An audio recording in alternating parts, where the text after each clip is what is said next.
So Yeah. with the recent property, you show up, final walkthrough, water in the vents Yes. from the dryer, and the buyer identifies it and says that they want a credit for it. Precisely. So how do you figure out whose responsibility it is to give a credit, whether a credit's due or not due?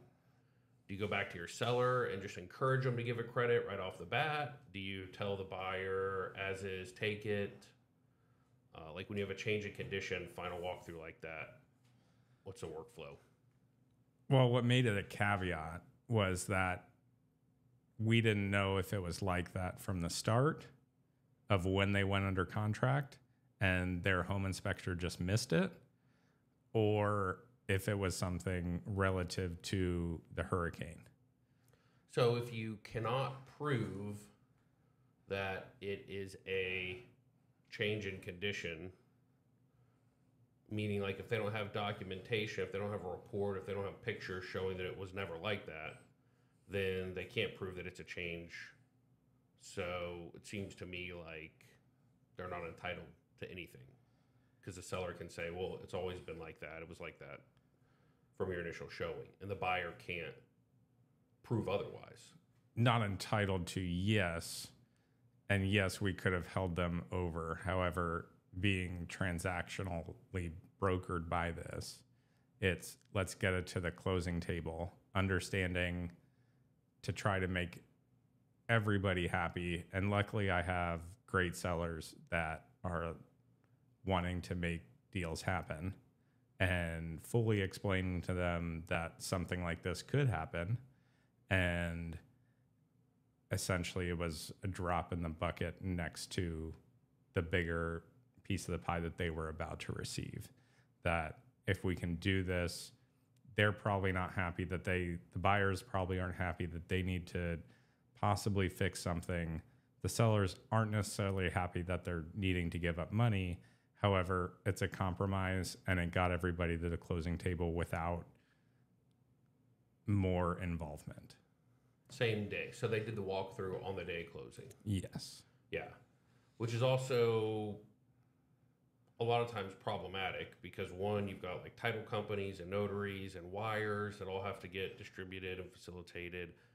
And ever since COVID, now we have a lot more mobile notaries and people closing not in title companies' offices, where they are able to switch something at the drop of the hat because they know where everything is. Yeah. If we have a mobile notary going out someplace, they have to reprint something off, which means they might not have access to that where they're signing. Yeah, they print all the closing docs. They're driving to meet you an hour and a half away. You're at the final walkthrough. Change in condition requires a change in the documents, and you're out of luck. Now you're delayed to the next day. Yeah. So it would probably be helpful if the final walkthrough, if there was some type of limit on it, like say it needs to be 12 hours before closing, or you do it in the morning and you're not signing until the afternoon. But when you're doing it in the earlier morning and then you're signing a little bit later that morning, it tends to raise some issues. Typically, that was the first time ever I've had an issue during a final walkthrough, unless it was a different house that I was representing the buyers and they just didn't pay attention to the contract and left and didn't leave certain things they were supposed to leave regarding TV mounts, curtain rods, kind of stuff like that. yeah, an appliance walks off when the movers are there. Yeah. Yeah, but you could put something in the contract too that says, like, all the contract says with regards to final walkthrough is the buyer has a right to perform a final walkthrough. So they could do their final walkthrough 10 days ahead of time, which leaves a lot of time between the walkthrough and closing for condition to change. Or they could do their walkthrough 30 seconds before they sign. So you could have something in the contract that says, like, buyer and seller agree, final walkthrough will not occur any later than 24 hours prior to closing. Yeah. So then you know, like, okay, the buyer's left. I'm going to lock the door, secure the house. I'm going to walk away. Nobody's allowed to enter it for the next 24 hours. And you still have 24 hours to address any condition concerns or changing condition stuff between last time somebody was in there in the closing. And you have no day of surprises. Like buyer wants to come back through on the way to closing, too bad. Like you've got no contractual right to that. You were provided access. You agreed to do your final 24 hours before. So, at that point, seller's really in a much better spot. As a buyer's agent, should you agree to that?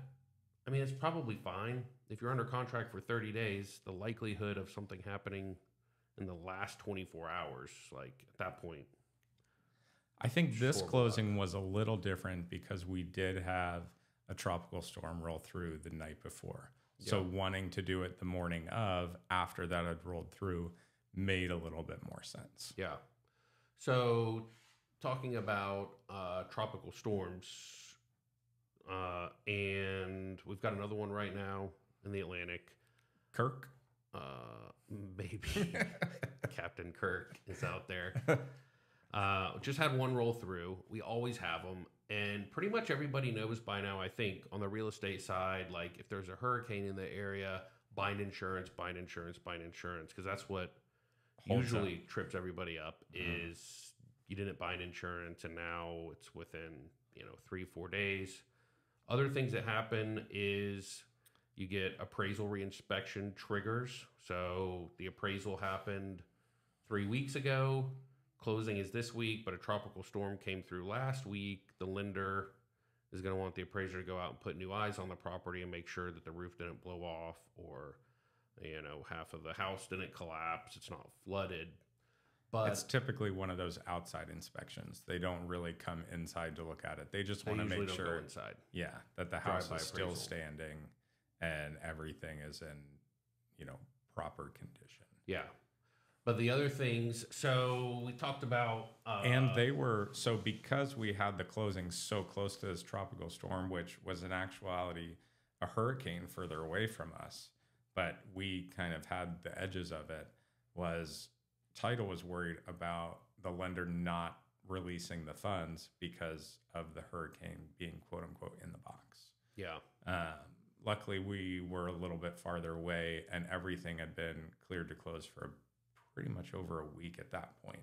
So I think everyone was just ready to get the deal closed, but they were able to release the funds. They had everything set up. So that was ideal. Yeah, and at that point, I think it's not even, you're not worried, if you're a buyer's agent representing a buyer, you're not worried about your buyer because your buyer performed everything. It's the buyer's lender. Contractually, if the seller wants to go after you and say, well, you should have addressed that with your lender or, made other arrangements, I don't think you're going to have a very easy time finding somebody that says that's likely to be a dollar profitable move. It's just, it's a third party. It's a non-contractually obligated third party. The buyer's lender is not a part of the contract. And it's the buyer's lender at that point that's not doing something. So not really a problem for the buyer or the seller. You really have to wait it out. But it might fall under the force majeure clause. So when we have a hurricane coming through, we've got as-is maintenance, casualty loss, and force majeure. So those are the three things that are going to impact. So as-is maintenance requirement, why don't you talk us through what that is, how it applies, when it starts, when it ends, and how it protects the buyer who's wondering, what if they stop mowing the grass? What if the window falls out and they don't replace it? 30 days, 45 days, it closes a long time. So as part, one of three of the hurricane clauses, not technically hurricane clauses, but the clauses that apply during hurricanes, let's talk about as-is maintenance. So as-is maintenance is essentially meaning that you're buying the property as is from the time that you showed it. So when you go under contract, that home should stay in the same condition that it was when you saw it. So if a hurricane rolls through and blows an awning off, they're going to need to replace it because that's as-is maintenance. Right.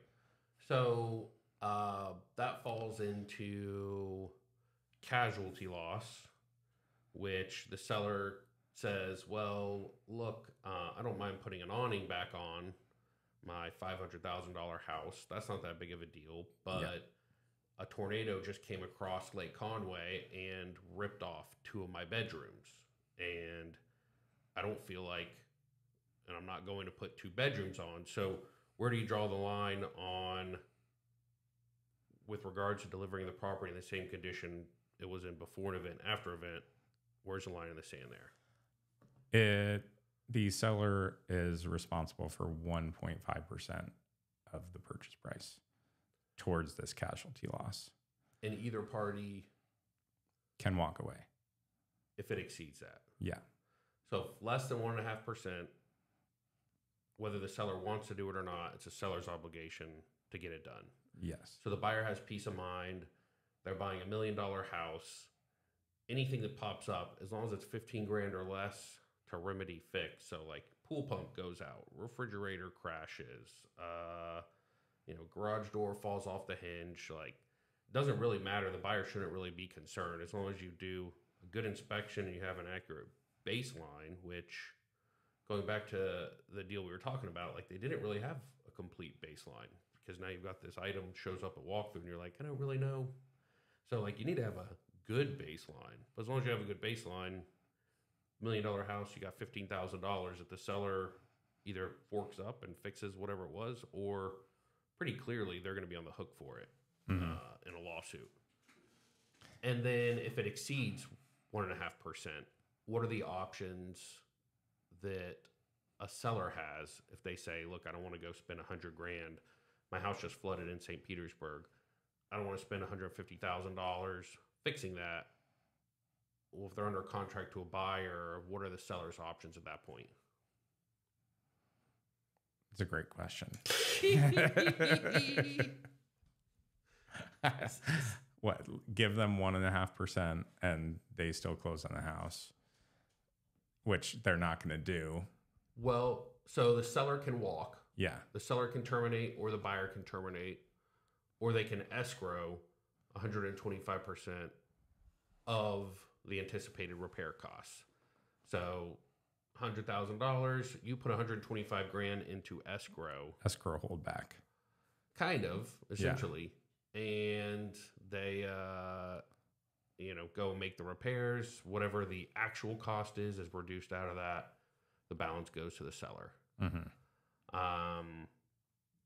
And then force majeure. So as is maintenance requirement and casualty loss, kind of, they're both condition items with regards to major weather events, tropical storms, hurricanes, things like that.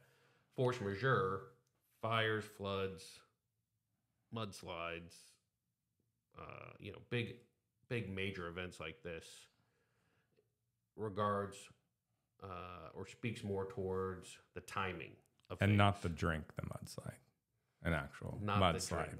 Yes, we knew you were an earth occurrence, a bartender, and still look like a bartender, amazingly. Maybe not quite as small. So force majeure says what with regards to timing? So it starts like nobody's obligated to perform as soon as, like, a good example is like we're not binding insurance, or title companies are closing. We're giving people the day off to prepare their houses. Storm's not even going to be here for like 2 days. They say you have. So let's say the storm rolls through on. Let's say you were trying to close on the 3rd. Storm is supposed to roll through on the 4th. Title companies, everything gives people off the day on the 3rd so that they can go and prepare their houses, everything else. Yeah. Storm rolls through 4th, maybe a little bit of the 5th, and now it's the 6th, and now your date starts.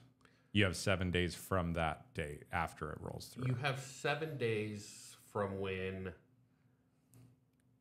the availability of services required to close come back online. So where this really could come into play is, like, let's say you're buying a house in Kansas and you are selling a house here and you need the proceeds from this sale to buy that house. So you're supposed to close on the 1st of the month, but there's a hurricane rips the title company apart. And so the title company says, well, there's a hurricane coming on the 1st. We're not going to be open. and it's going to start to roll through on the 31st. So we're not going to be open then either. And we're going to give our employees the day off on the 30th to put plywood up and buy supplies. So the 30th is the first day when services are no longer available, even though the event may not happen until the 1st. And so let's say it's like devastating storm, flooding, power's out. It's not until the 10th where services are back online. You have 7 days from the 10th. You have 7 days from the 10th. So the 17th. To 17th. So you have to get your new house in Kansas to delay 17 days. So the seller doesn't care, or I'm sorry. So the buyer may not care that much. The buyer's like, in fact, they would probably rather it delayed a little bit to make sure the house is okay after that style hurricane rolls through. Yeah, make sure power gets back on, make sure the streets are fixed and the trees are cleared and like the water recedes and all that stuff. So the buyer says, well, not like, screw it, I'm going to wait until the 17th. I have until the... Well, here the seller is trying to buy a house in Kansas where they're saying, like, I don't care if there's a hurricane. That puts them 17 days past their closing date. They're going to be fully in default of that contract. And they are going to, probably be liable for damages from the seller, definitely held under the gun, no ability to renegotiate. So as a seller, how do you protect yourself from that scenario where you have a buyer supposed to close, force majeure event, and you've got another house that you're trying to purchase and you can't buy it because this house hasn't closed? You mean as the seller in Kansas? No, as a seller in Florida, how do you protect yourself from the seller in Kansas coming after you if you default because the buyer in Florida can't perform or won't perform? You claim force majeure. It's a trick question. It's very simple. Home sale contingency. Yeah. That's from force majeure. Well, yeah, but that doesn't apply up there. Yeah, but the home sale contingency would. Home sale contingency would. Because it hasn't closed yet, so they can't close on the other one. Right. And they're obviously, most home sale contingencies, you're trying to time it up where you have as little days as possible between the sale of your house and the buying of the new house. Yeah, and but if it hasn't sold, then you can't close. A lot of agents try to write contracts that don't have home sale contingencies because they think it's hard to get one accepted. It's a little bit of extra work. It's really not that big of a deal, but a lot of people try to avoid it. There's a stigma to them, like, oh, but it's about protecting the seller. Yeah, it's just like you're like, well, you don't need a home sale contingency. You're the realtor in Kansas saying, well, no, we don't have to write a home sale contingency because your house is under contract, it's pending, they're done with the inspection periods, and you already have your loan approval, so we're good. Like, your buyer's going to close, and they already made their second escrow deposit. There's no outstanding contingencies left. We're just waiting. It's like, well, now there's a hurricane, big freaking problem. Like, so huge. Even if you don't think you need it from a timing perspective or from a buyer performance perspective, you might need it from a weather perspective or from a force majeure perspective. Like, and so if you were a seller in Florida buying a house in Kansas and an agent is telling you, look, I know you have no contingencies left, but I still think you should have a home sale contingency. But if you include a home sale contingency, we're going to have to pay more to get the house under contract because the seller isn't going to like it. The terms aren't going to be as good. How much more would you pay for a house to have that extra security? Yeah. I think that's 1%. Each person. Like $500,000 house. Would you pay $505,000 for that house? Yeah. Is it worth to paying not an extra to not get sued because of a hurricane that's out of your control? To have insurance? More than likely. Yeah, I was going to say when you put it that way, I guess it depends on how much you have in escrow too. Well, I think it also depends on the sellers that you're dealing with and if they're reasonable and they also maybe have some type of heart. Because obviously, if you're doing that and you explain to them the situation, they'll be like, okay, well, let's just give them a little bit more time. We know they want to close, but we have to deal with this hurricane, which is why we moved to Kansas in the first place. See, that's the difference in growing up in Pennsylvania versus growing up in Florida. Is we're just going to assume that they have no heart and that they're unreasonable people as a seller right off the bat. So, like, let's just assume they're going to screw us. But when you grow up in other parts of the country, you're like, there's good people out there. I grew up near Amish. They're the most... You're like, maybe they're good people. I'm like, they're not. They're probably not. Well, I think it depends, too, because what if that seller in Kansas, what if they're trying to close on their new house, and it's just one of those chain reactions? 100%. I mean, we saw that all the time during COVID, where deals would fall apart because one person's house didn't sell or they couldn't perform or whatever. Now, typically during COVID, everything was just going rather smoothly. Yeah. It was just I had a deal fall through where we were selling a listing, the buyers were purchasing, and they were selling at the same time. And they had a contingency on that going through, and they had their house under contract with some buyers. And then we found out those buyers were also selling and had a home sale contingency and were under contract with a VA loan. So there was like, we knew about this house, so we knew it had to sell, and we knew about these buyers for this house. Like, and we may have even talked to that buyer's agent, but we didn't talk to the listing agent for that house, and we didn't even know about this other deal and this other buyer. And that's something like just recently we sold a house over in Merritt Island, and like now I make the phone call, and so like somebody's submitting an offer, and it's like, well, it's a home sale contingency, but their house is, I mean, exact scenario, right? Yeah. We're going to buy your listing. Our house is under contract. It's good to go. Talk to our agent. It's great. So you talk to the listing agent, and of course the listing agent is working for the seller buyer. So of course they're going to tell you everything's perfect. But we went a step further and said, well, we need to talk to the buyer's agent on that deal and the buyer's lender on that deal, because we want to know, like, hey, the buyer that you're representing, like, where's their money coming from? We want to How talk to solid the are they? Yeah. And as a listing agent selling a home in Florida, when you tell a buyer's agent in Florida, yeah, we'll present your offer, but I'm going to need your customer's listing agent for their home out of state, the contract, the buyer's agent's name and info, and that buyer's lender's info, you look like a psychopath. They're like, do you want to sell houses and make money or not? Like, what are you asking for all this crap for?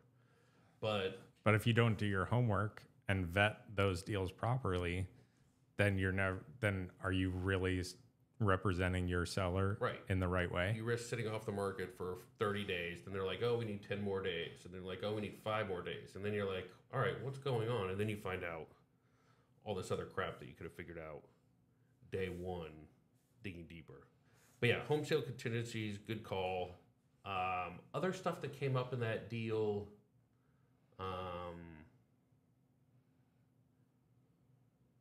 extended closing date. Yeah, which we had the extended closing date, and obviously we could have looked at it and tried to close early. I think this hurricane came out of nowhere, and that's what kind of threw us all for a loop. Where that's why they didn't eventually move it up. Yes, yeah, because we didn't really find out about this hurricane until I think it was late on Monday. And then we were talking about possibly moving it up, and then there wasn't really any action taken. Mentioned it and just kind of went by the wayside. Luckily, we were still able to close. And so, like, let's say the offer, what percentage of list price was the offer roughly? Like 98%? Mm-hmm. How much more do you think the sellers should have been willing to accept below the list price for a faster closing? Like, if it's 98% of list price for a 60-day closing, if you've got a 14-day closing, should they be willing to give up like another 2% and take 96% of list price? I think that varies as to, let's say, how fast the seller needed the money. Obviously, if they're doing a 60-day close, if they're doing a 14-day close, it's like, okay, well, look at all the numbers. How much is it to carry the house, for an additional month? How much is it for this and that? And putting that into perspective, it's like, okay, well, let's look at net. How much is it really? So the carrying costs, mortgage, home insurance, taxes, insurance, HOA fees, lawn care, pool care, maybe. You're probably going to be paying that at the new place, pest control. But it's really more about the risk. Yeah. Like, how likely am I to have to replace an air conditioner? How likely am I to have to deal with flooding? Vacant houses, like burglary happens all the time. People, you get high school kids breaking in, doing stuff. Like, there's a lot of things to consider with that. I think it just depends on the seller, how risk averse they are, and we can only say so much. We're just there as advisors, and we can tell them this is what we think. But breaking it down, it's really the seller's decision. So we try to give them as much information as possible to make the most informed decision that they can.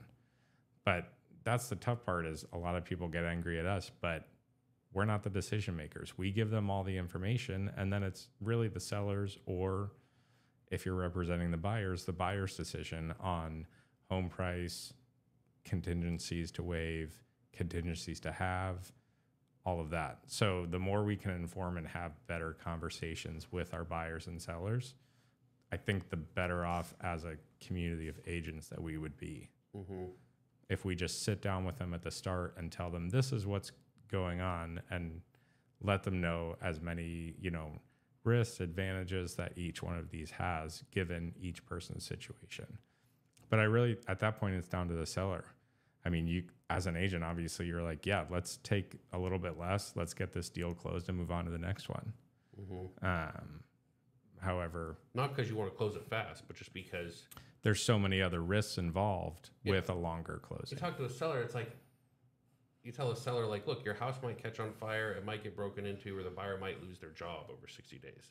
And the seller's like, you probably have a bunker full of canned goods. Like, you're a doom and gloom guy. Like, it's not that big of a deal. It's just thinking about everything. We've seen all that stuff happen. Like, people lose their jobs. People die while they're under contract to buy houses. Like, time is your enemy in a deal.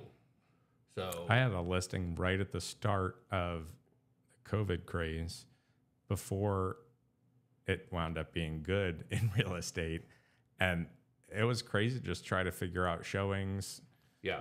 At that point you're worried about these mandates and whatnot. Why should I price 2% lower? Well, a global pandemic could happen. They could freeze the real estate market for 8 weeks. Like, yeah, nobody thinks it's going to happen. And then we were classified as very important, or what was the essential? Essential. We were classified as essential workers to keep the Florida economy and home prices moving. Yeah. And then they moved way up. To help get that $7 trillion into the economy faster, you had to have real estate agents. So we could send it to Ukraine. That's right. Okay, so you also had a seller, a buyer escrow deposit, earnest money deposit, was supposed to be released to the seller. Yes. To offset some risk there. And the contract said that so basically you're like, all right, Mr. and Mrs. Seller, if you're going to take this offer that's going to have your house off the market for 60 days, you should offset some of that risk by getting the buyer's earnest money deposit after contingencies are done, which is a great call. But the buyer's money got deposited, and then sellers weren't able to get it. And so... Yes. Until closing. Until closing. So what was the language different? What did the contract say about the deposit? It was, in this instance, it was after a certain day, after the executed contract date. Was it after the inspection period ended or the loan approval period? Loan approval period. Okay. So it was a day after the loan approval period ended. So obviously giving them a chance to make sure they can get approved for the loan. Mm-hmm. After the loan approval ended, the day after that, the escrow deposit was to be released. But the contract said non-refundable and not released. Was that right? What? Didn't the contract say it was non-refundable? At that point, yes. It was supposed to be released to the buyers. But it didn't. But the contract didn't say released. Did it? No, it didn't say non-refundable. So the language in the I need to pull it up. So but now after you say that. So we had it after the loan approval period, the day after the loan approval period, the initial escrow deposit will be released to the sellers. But it didn't say non-refundable. At that point, it didn't say non-refundable, which there are no contingencies at that point. It's implied that it's non-refundable, yes, but it wasn't explicitly written. Stated that it was non-refundable. And so the escrow title agent didn't want to release it. Didn't want to release it because they didn't want to be responsible for a dispute. And that's annoying. Well, essentially at that point, if the sellers decided they didn't want to sell, they would still get that escrow deposit. They would not? They would, if it said non-refundable. But right, they want it to sell. They want their proceeds. Right. So, yeah, so just, it's good for a seller and buyers, and it's good for a seller and seller's agents. Like, it's a good, even for us, like, it's just a good point. You would think, if you think, okay, I've got an attorney administering the contract and the closing here. I've got a expiration of all my contingencies. I've got a clear intent from all the parties that that money is going to go into the seller's hands. You would think, like, there's no question, like... But because of one little word. Right. Yeah. Because of one little word, we were kind of handcuffed from really making a huge issue out of it. And that's where language is so important in the contract. I even had this conversation Wednesday night. I was on the phone with a buyer and she had told me the other day, oh, I got pre-approved. And I was like, that's fantastic. Let's go. And then it turns out she needed a little bit more info and documents in order to get her pre-approval. But what she did get was a pre-qualification, which are they sound very similar and they are not similar. Yeah. Pre-qualification you can do on a phone call, driving down 408. Pre-approval, you got to have a credit report. You got to have asset pay stubs, docs, bank statements. Got to run these documents in an application through automated underwriting systems, like completely different. Also, but as a seller's agent sitting there on the listing side, if you get a pre-approval letter across your desk, you know that they're pretty much good to roll. If you get a pre-qualification letter, you're like, okay, well, let's call this lender and see exactly how pre-qualified they are. Yeah, I think generally speaking, sellers give too much credibility, and listing agents and buyer's agents give too much credibility to pre-qualification letters and are too skeptical of pre-approvals. Like, you get a good pre-approval, like a good pre-approval from a good lender, you can talk like 95, 97% chance of closing.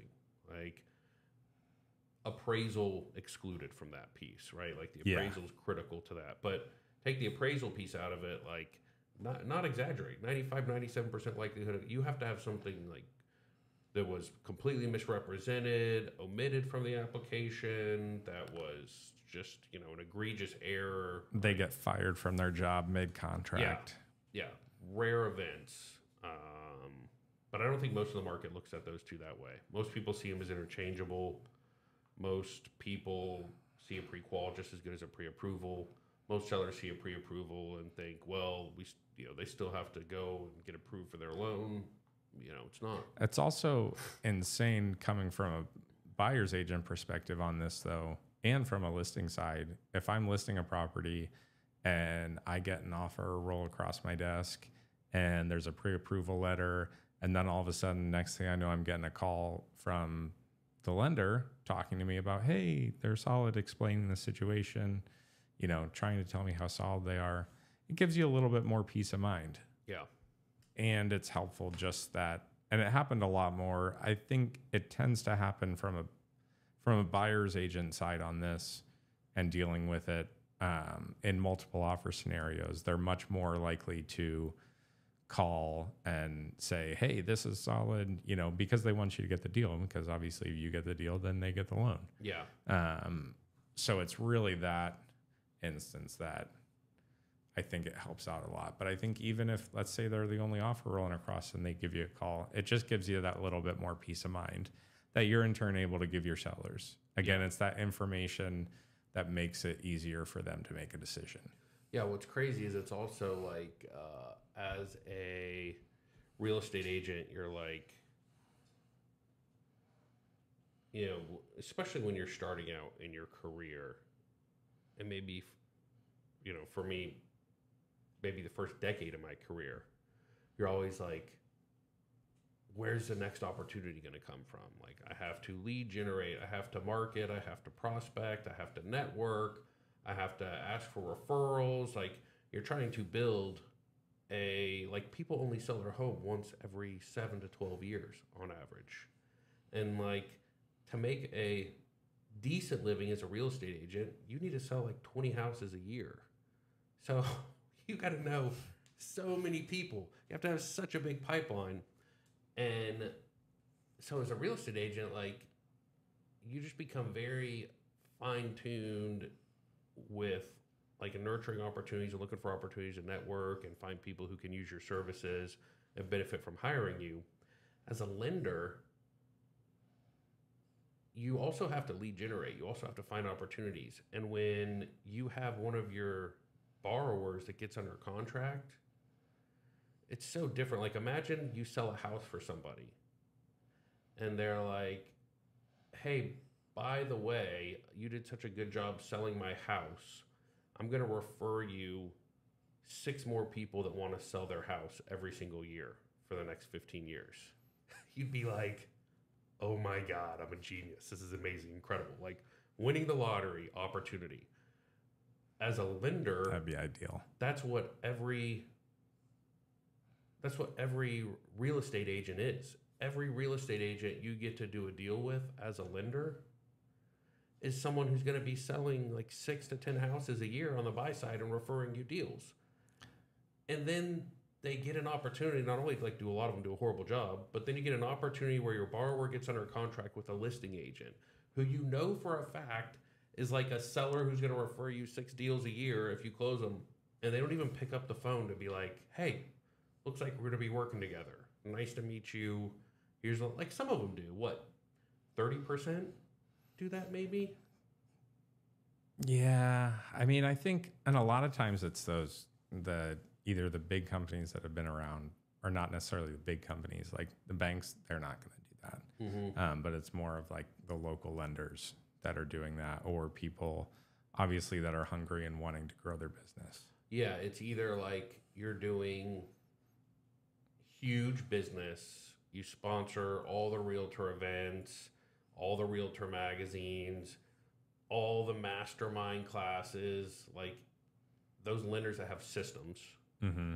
Or it's like, I'm 20 years old and I just graduated from Valencia with my AS and took a 3-day class, and now I'm a mortgage lender and like I'm pounding the pavement. Yeah.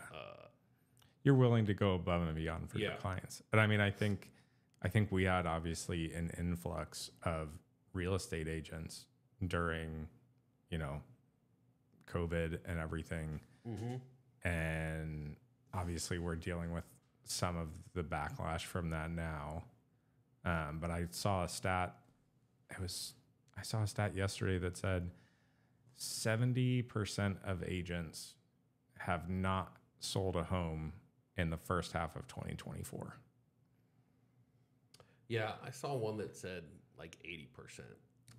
That's crazy. I mean, there are a lot of agents out there, but that's crazy to just not do a deal. Granted, there's probably, what would you say, maybe half of those that are part-time and they're not using real estate as their income. Yeah, the number of licensed And agents. it was I think it was 0.2% of all real estate agents have sold more than 14 homes this year. Yeah. Yeah, I can't remember who posted that. It sounds true. I mean, you believe everything on the internet? If it was on the internet, it's probably true. Anecdotally, I feel like it was from a reputable source. So yeah. I probably would have been very, very cynical about it had it not been from a more reputable source than I would have thought. No, I'm sure I think, well, if you divide the number of agents in our MLS by the number of sales, it's about 1.6. So the average agent in Central Florida is selling 1.6 homes a year. And there's, I think, 24,000 realtors in Central Florida. So, so it's like, well, look, if everything works out perfect, most of them have their license just for their own house, right? And like you get it, they pay, what is it, $1,400 a year to keep it up, depending on where they're at. Yeah, $1,400 a year, $1,000 a year, whatever it is. You pay to keep your license active. You move once every 7 to 12 years. If you're, let's say you're on average, median house price is $450,000. 480. 3% commission is roughly 15 grand. So every 7 years, everybody gets 3% now. You're saving, every 7 years, you lay out 7 grand, but you make 15. It's like it's marginally worth it. But if you're not staying up to date with. Well, they're not staying up to date. No. We don't even stay up to date. And we're full time. And it's impossible to stay up to date. It's impossible to know everything. Yeah. We can know what we know. And unless you're me, there's no way you could know everything. Yeah. I know nothing. Every time I have a question, I just call Don. No, but like my this stuff, like partner. You think it's all good, and then every single thing is a nightmare. It's like, oh, well, this came up on inspection. Who do we call? This came up on... God forbid, like you have one of these events like we were talking about, like you have a hurricane come through, and now you have damage, and you have somebody who's licensed and sold 2 houses in the last 10 years, and they're trying to navigate, and they don't know what they're doing. Escrow holdbacks and casualty loss clause. They've never even read that part of the contract, much less like, advised a customer and worked through it. Yeah. So it's all good. Like selling a house is very easy. Selling a house is super easy when the seller's incredibly motivated and prices it low. The buyer is incredibly motivated and doesn't care how much they pay. Nothing comes up on the inspection at all that's of any consequence. Nothing, it's underpriced, so you're not worried about the appraisal at all. That's going to be easy. The buyer has a W-2 job where they've been there for 15 years and made the same amount of money every time, and they're buying underneath their budget by 35%, and you're doing all this in January when there's like no market urgency at all. There's no weather events. Like, it's very easy to do that. Like, you could teach a monkey to do that job, but push it through into August when you have like weather events and a very competitive market. You have a seller who wants to net every penny possible. You have a buyer that's extremely budget conscious, buying at the top of their price range and doesn't want to overpay by a cent. Like, completely different ball game there. Flood zones, termites, any of that stuff comes in. Appraisals 7% under. Like, these. And it's just about. I feel like it's about having those conversations. Let's say from a listing agent side. It's about having those conversations with your seller to prepare them for almost anything. And then when you get an offer that rolls in, you explain to them the pros and cons of that offer. You explain to them how your leverage in this situation could be more or less, depending on where you even listed the home to begin with, which that even goes all the way back to the listing presentation. When you're trying to get the listing, you're telling them this. Yeah. And a Yeah, lot so- of times it's much appreciated by them because you're showing them your knowledge ahead of time and you know how to deal with certain things. And if you're trying to pinch pennies and you want to list it as high as we can, do this, but just know that this is what could happen. And if you want to get the best, smoothest deal possible, this is where we list your home in hopes for this.